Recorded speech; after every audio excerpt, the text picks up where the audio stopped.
Welcome back to Machine Learning class. In the last two sessions, we learned linear regression and how to use linear regression to solve the diabetes data problem. Today, we're going to move on to learn something new called logistic regression. First of all, let me be clear. Logistic regression by the name is a little bit confusing. It is actually not regression method. It is a classification method instead. The difference between regression method and the classification method is the y variable. For regression method, the y variable is numerical values. So it has many possibilities. The values are numerical. For the classification method, it's different. The y variable or the target variable are categories. There are only limited categories. In the example here, as we can see, we have three categories indicated by three different colors or by three different shapes. So remember, classification method, the y variables are categories and they are limited. Now let's look at a few examples. Classifications can be binary classification or multi-class classification. The examples for binary classification is as below.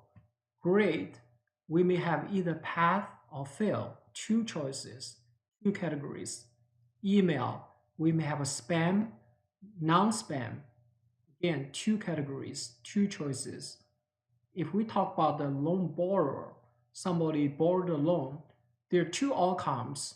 Either that borrower can pay back or the borrower cannot pay back. So those are the few binary classification examples. Another classification is called a multi-class, in which the y variable can has more than two possible choices, has more than two categories. Again, let's look at the grade. We may make the grade division even more granular. We may have A, B, C, D, E, F. So it has more than two choices, more than two categories. And email, we may classify them as a spam or family, work, friend, or other categories. If we think about handwriting digits, we have 10 potential choices. 0, 1, 2, 3, 4, 5, 6, 7, 8, 9. So here just give you some examples of binary classification and multi-class classifications. So now let's start with very simple binary classification example.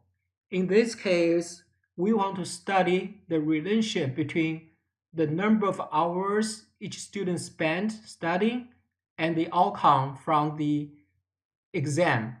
So we are having 20 data points, and the study hours range from half an hour, incremental of 0.25 hours, and all the way to 5.5 hours. This is about 20 data points. And below the hours, we have the outcome. Either student failed the exam, got a 0, or the student passed the exam, get 1 as an indicator. Here, remember, we only have two outcomes for each student. Either they passed the exam or they failed the exam. Pass is 0, pass is 1, and the fail is 0.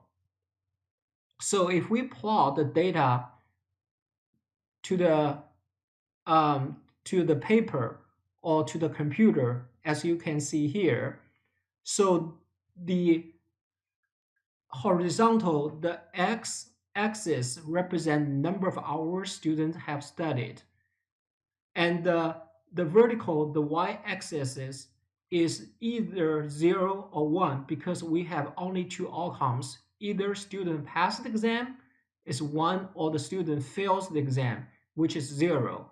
And here is what you see. So look at the charts.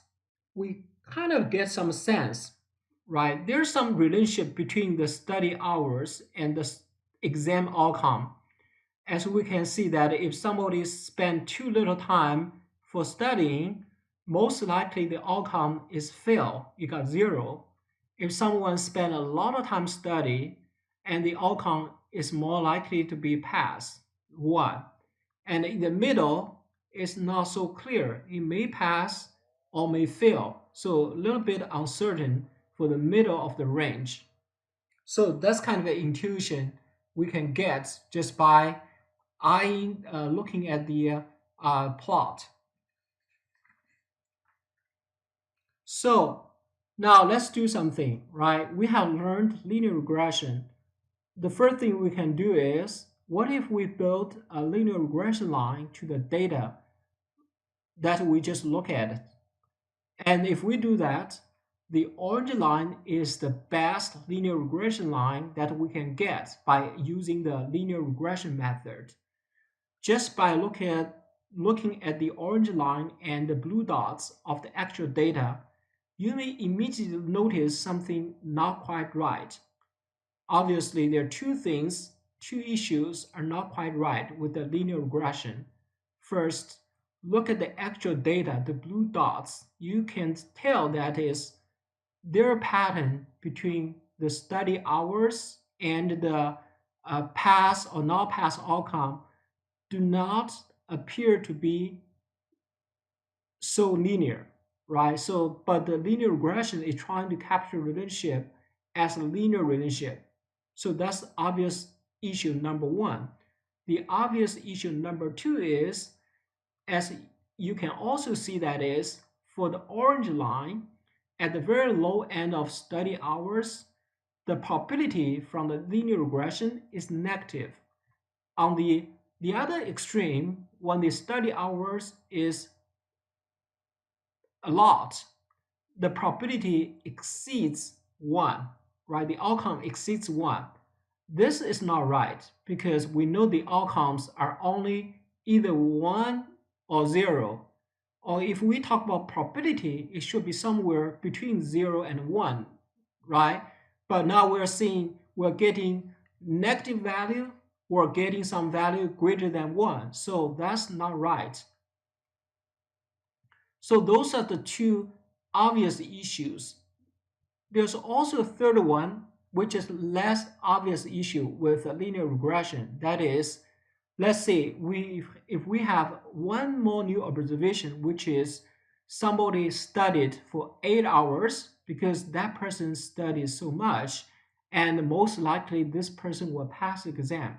So that's kind of red point, red dot we're getting as additional input for the linear regression. With that, we redo the linear regression fitting, and now this is the best linear regression line we can get, right? And we can see the gray dotted line are not quite the same as the original blue line, which is built without the new additional data points. So this actually is the problem because with this data point, we should always kind of predict this student, new data, new observation should have certainly or almost certainly an outcome of pass. Then the forecasting or the prediction from whatever method should have kind of stable outcome by integrating the new data point. However, the linear regression approach does not produce a stable projection. Just by adding one additional data point, we get quite different, two different linear regression lines. So this is the third and less obvious issue with the linear regression method.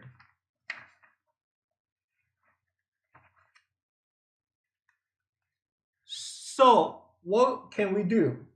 Well, the solution to the issues with linear regression is to introduce a new function called the logistic function, right?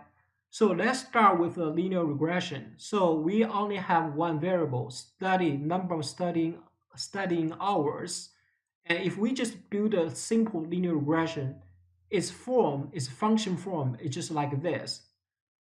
Right now, we're doing something further. Okay, we're not just taking the linear outcome, we're making a transformation using the logistic function.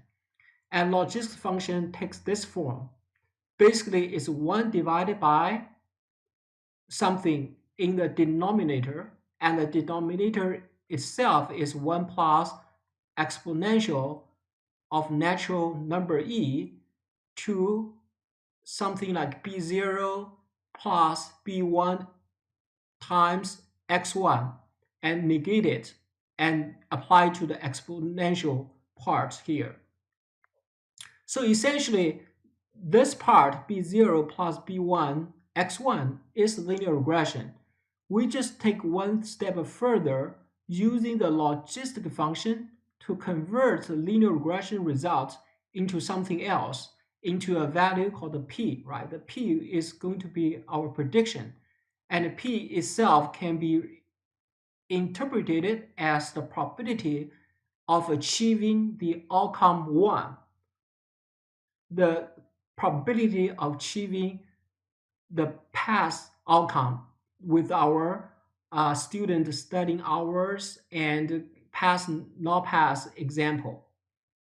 And if you do simple math, this function, the logistic function, can be converted into a different form, just like this. Those two are exactly equivalent. Just do a little bit transformation, you'll get one to the other. Essentially, those two are same, identical function.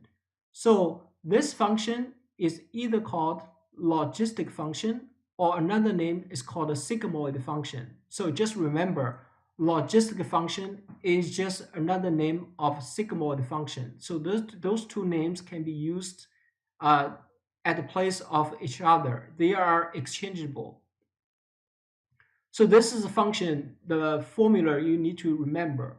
Again, logistic function or the sigmoid function, which converts the linear results into the probability. That's what we need. Using the logistic function, essentially the outcome is kind of S-shaped curve, S-curve for short. It guarantees the probability the outcome from the function is a value between 0 and 1. So that is desirable because for the binary classification, we know the outcome can be either 0 and 1. And so if we want to predict the probability between the two outcomes, the probability must also be bounded between 0 and 1. So the logistic function gives us very desirable outcome for those particular problem, the classification, binary classification question problem we want to deal with. So just give you a sense, what does the logistic function look like, right? Now forget about what the b0, b1, x1 is.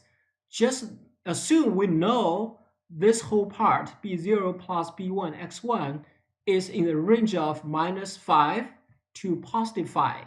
We plug in different values of that into the logistic function, and the outcome from the function is somewhere at 0 and 1, right? It's gradually increasing from 0 to 1 as this self, the sky, getting greater and greater, but it's always bounded between 0 and 1. This, again, is exactly what we need for a binary classification question.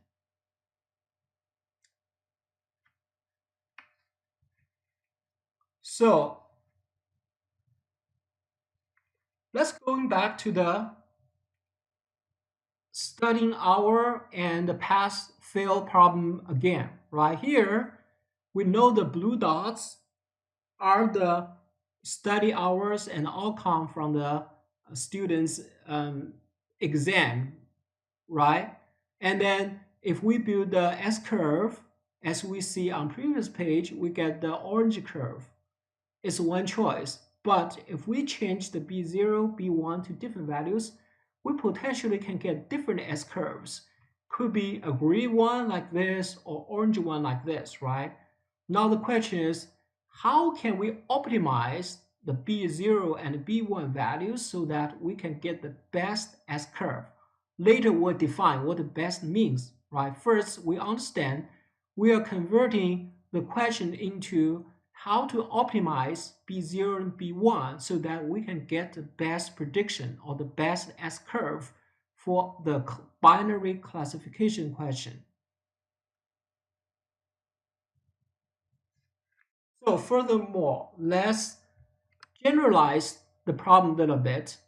In the previous example, we only have one independent variable, the number of hours that a student spent on studying. Now, we know that in a lot of cases, we probably have multiple independent variables, multiple x values, right? So let's say we have k independent variables. They are x1, x2, x3, and all the way to xk. And then the y variable has only two choices, either 0 or 1. Now we have n set of observations. For each set of observations, we have x values and y value correspondingly. They are all paired, bundled together for n sets. Now, again, let's first define a linear combination of B0, B1, and to bk with independent variables x1, x2, all the way to xk. Right, we know now we have k plus 1 coefficients to estimate. Those k plus 1 coefficients are B0, B1, B2, B3, and all the way to bk. We have k plus 1 of those to estimate. Now let's apply the logistic function or sigmoid function.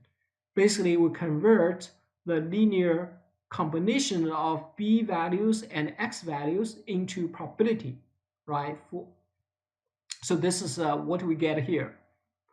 So now the question is, given particular observations, x values and y values, we want to get optimal B0, B1, and all the way to bk so that predicted p-values or the probabilities are as close to actual y's as possible. So that's our job and that's our task. Well, how to achieve that goal? There are two approaches. There's one approach is more conventional. It's called maximum likelihood estimation, MLE. Another approach is machine learning approach, gradient descent. We're actually going to discuss those two approaches together today.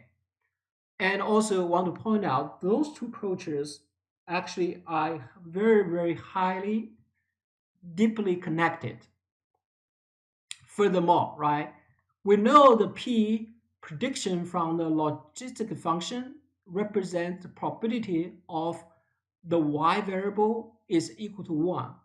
Then the flip side of the same coin is then y minus p must be the probability of y equal to 0 because this is a binary thing. Either y is equal to 1 or y equal to 0. So then if the p is the probability of y equal to 1, then y minus p must be the probability of y equal to 0. Just two sides of the same coin, right? Going further, we already defined P is this, and do a simple calculation, we can get 1 minus P is something just like this. Furthermore, if we want to calculate the odds, which is the probability of being 1 versus the probability of being 0, the odds, which is P minus 1 minus P, and again, doing simple algebra calculation, you will realize that its ratio is just this, right? And then one step further, we take a natural log of the odds, the natural log of P divided by 1 minus P. Again, amazing thing happens. It just equal to Z, which is the linear combination of B values and X values. I know this page is quite busy, so that's why I highlight three formulas on this page. And I think that's three, the only three you need to memorize or need to be familiarized with at least. How to define the z linear combination of b values and x values, how you get logistic function p, and then eventually how you get a log of p versus 1 minus p, which is becomes the z value, the linear combination of b0, b values and x values.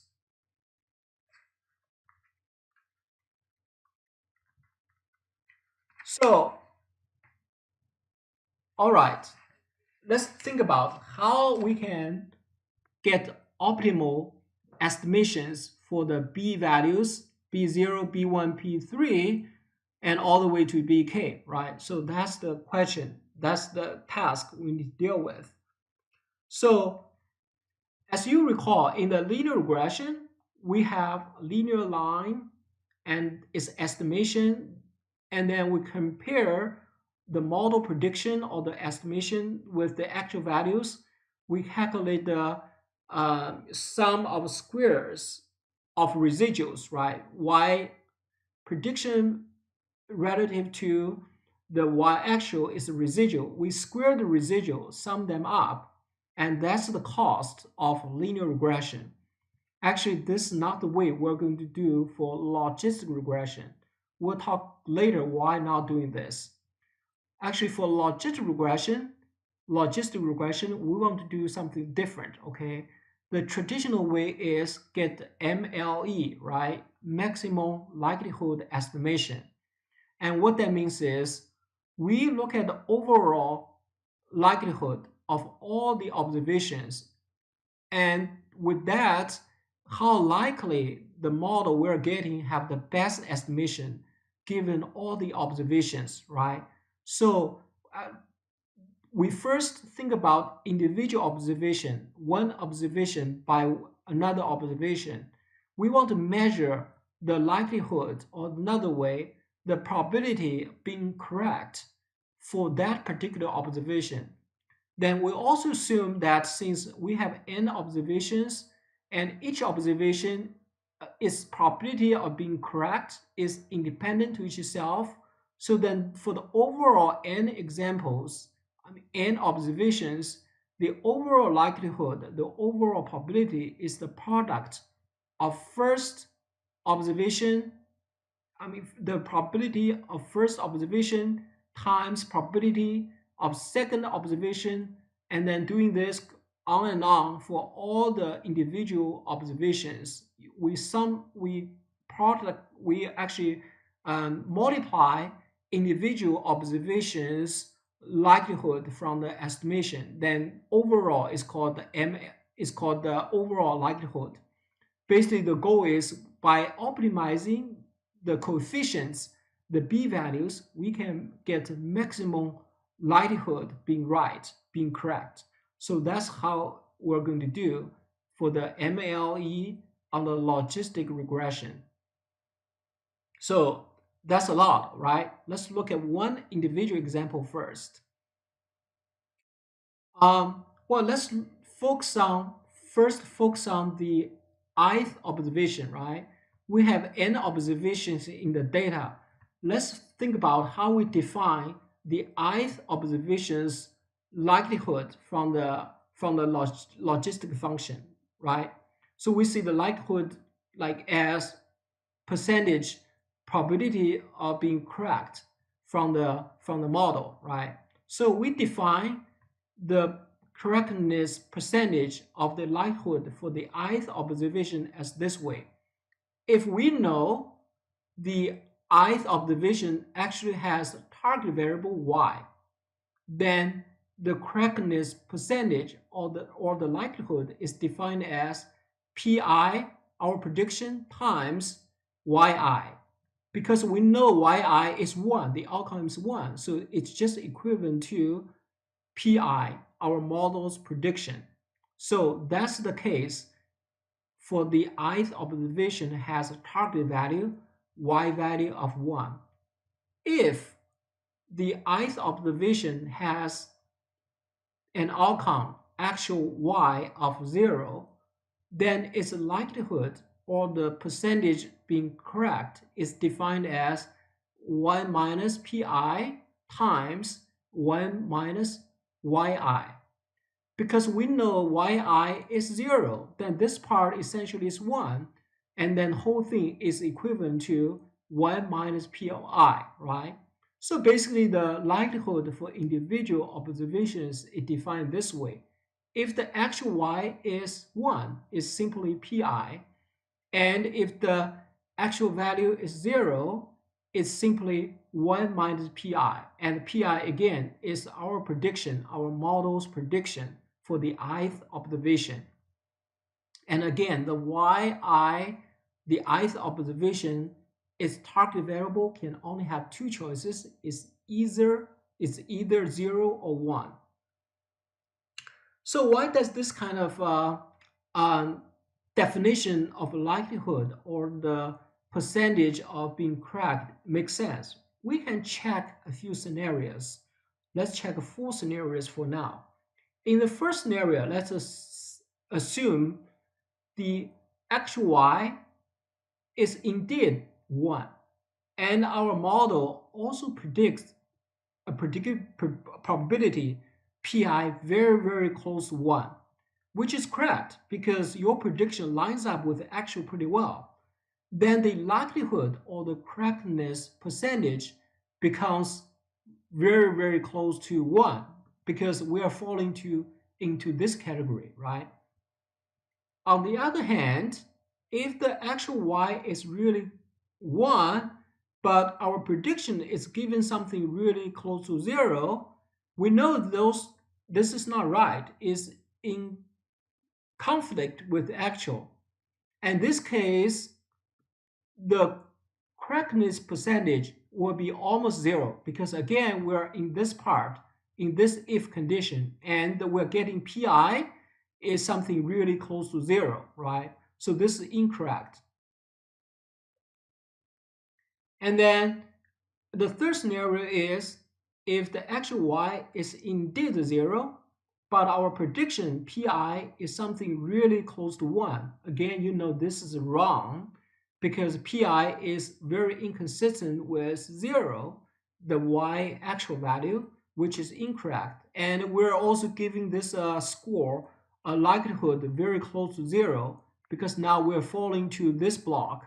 Y is equal to y actually equal to 0, and 1 minus pi becomes really equal to 0 because the pi we're predicting is somewhere close to 1, but it's not, it's wrong. So 1 minus pi becomes something really close to 0.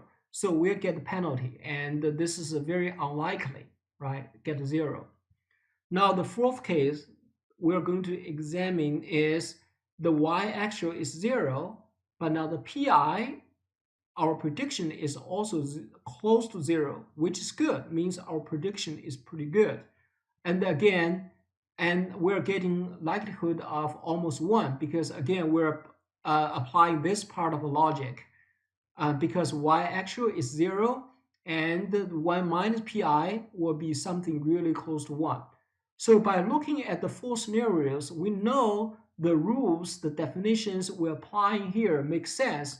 It gives us good scores on the likelihood, like give us good scores, like measuring our prediction versus the actual values, which can be either 0 or 1 for the particular ith observation, right? So we'll stay with this definition of likelihood for the particular observation, the ith observation. One step further, if we take that definition and actually if we do a little bit more thinking, we can make this definition more concise. What I'm trying to say here is this likelihood definition is equivalent to the 2 if conditions we're seeing above. Why they are equivalent? Let's see, do a quick check. because when the yi is actually equal to 1, we know 1 minus yi is 0, then anything to the power 0 is 1, so we can pretty much ignore the second half.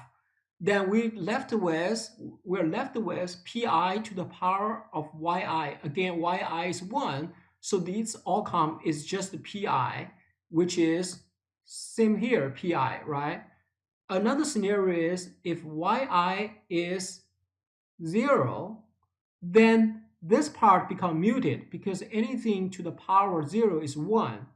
And this part, y minus yi is 1, right? We are left with 1 minus pi, which is just equivalent to the case where we wanted to be in the case of yi is equal to 0. So that's why this form is a more concise expression of the same definition, of the same likelihood definitions that we defined above.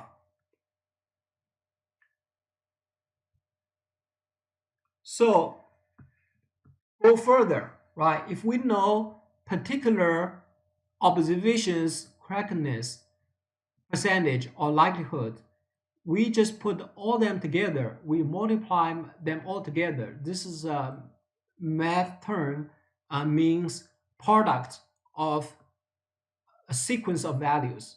We have n observations. We'll have the product of all the individual observations likelihood or the percentage of being correct, right? So put them all together. Remember, on the previous page, we already derived the formula for the ith observation. It's just like this. Now we put them into the likelihood for all the observations together, and we get this math formula, right? So think about this. Now, this is our formula. Well, the only thing we should do a little bit better is because pi or 1 minus pi, a lot of them will probably have values less than 1, right? Because unless we every time for every example we get exactly 1, because we're doing perfect prediction. So if we do this, we may end up with multiplying a lot of values less than 1. As a result, the product of so many less than 1 decimals will be very tiny. It's even hard for computer to deal with, right? Let's say if we have millions of observations, and the value will be extremely small for computer to handle. So what's the solution? So rather than dealing with the product directly, let's take a log, right? Let's take a natural log. And then if you know the algebra, you know once you take a log, then you actually convert the powers, and multiplication of powers becomes the summation of logs. So this is really the beauty of using the logs. And by doing so, the number won't be that tiny anymore. You may get some kind of small numbers, even probably negative numbers, but it's not something so close to 0 that computer cannot handle. Anyway, so this is why we're doing the log, right? So again, recall, what's our goal? Our goal is to get the maximum likelihood estimation by optimizing the b values, b0, b1, b2 to the bk, right? So we already defined what the likelihood function is. All we need to do is try and error with different b values. And there's actually a numerical method of doing the trial and error to get the best coefficients a long time ago. So we can just leverage that by using the definition of likelihood for all the observations that were already derived here, right? Actually, we're doing the log version, not doing the original, the power and product version. We're doing the log version. So the short story is the numerical method, the solver function is there. So we can get the best estimation for the b values, the coefficient, so that we can get the maximum likelihood. So because the higher the likelihood is, means the better our linear regressions estimation is, right? So that's the whole thing about MLE. Well, for the other approach is gradient descent approach. For that, all we need to know is define a cost function, then optimize the coefficient so that the cost getting smaller and smaller. We talked about the intuition a few sessions ago. So how can we get the cost function? The quickest way is we just flip the likelihood function to get the cost function. What is just like this. This particular cost function has a name called cross-entropy. Now, rather than to maximize the likelihood, we want to minimize the cost.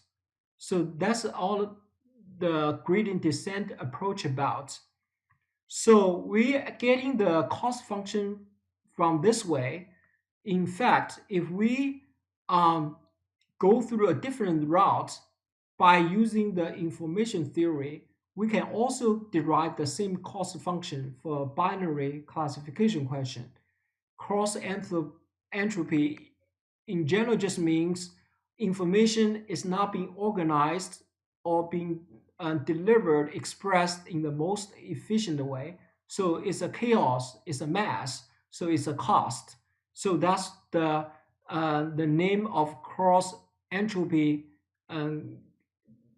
kind of origin, right? So anyway, so this is the cost function we want to use for the binary classification question. So now let's also review another possibility, right? Remember when we do the linear regression, we actually use the sum of squared of errors, which another name called the square loss function, as a cost function, right? And versus the cross entropy function is this, we just talked about it. So why we're preferring one versus the other?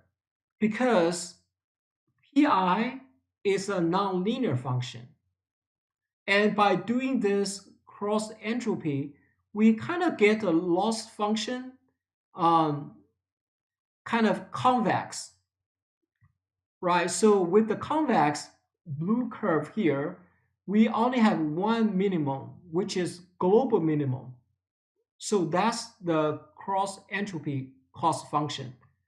But if we use the square loss for the linear equation, because the prediction from the model is linear, when we do square of the errors or square of the residuals, sum them up, the whole thing is convex. But now the pi is not convex, it's not linear anymore, it's non-linear. The whole thing, square of the nonlinear thing, is quite complex. It may get so many minimums, but most of them are just local minimums. So it may not help you get the global minimums by using the square loss function, or it's very difficult to get the global minimum by using the square loss function. So that's why a cost function like cross entropy is really, really desirable for the binary classification question problem, right? So that's why we go with this way. So that pretty much covers everything we want to know about binary classification, conceptually at least, right? Now, what if we have more than two categories, which becomes multi-class classification? In this example, we have three choices: class 1, class 2, class 3. Basically, this one has three categories or three classes. So how we can go from binary to multi-class, right? There are at least two approaches. One approach is we'll have multiple binary things, right? Multiple binary classifications. What we do is we can pick, let's see, the last class, the kth class as a pivot. Then we build k-1 binary classifications against the kth, the pivot. What I mean by that is, first you build a binary between the class 1 versus class k. Okay, you make a prediction. Then you have another binary which predicts between class 2 and class k. Then you have a third one between class 3 and class k. In the end, you get k-1 binary classifications. So that's one approach. Another approach is you jointly estimate across all the k classes at the same time. To do that, we need to extend the sigmoid function we have seen before to something else called the softmax function. So more details for the both approaches are covered in the appendix. So not going into details, but just let you know that's what you can do for the multi-class classification question. That's all for today.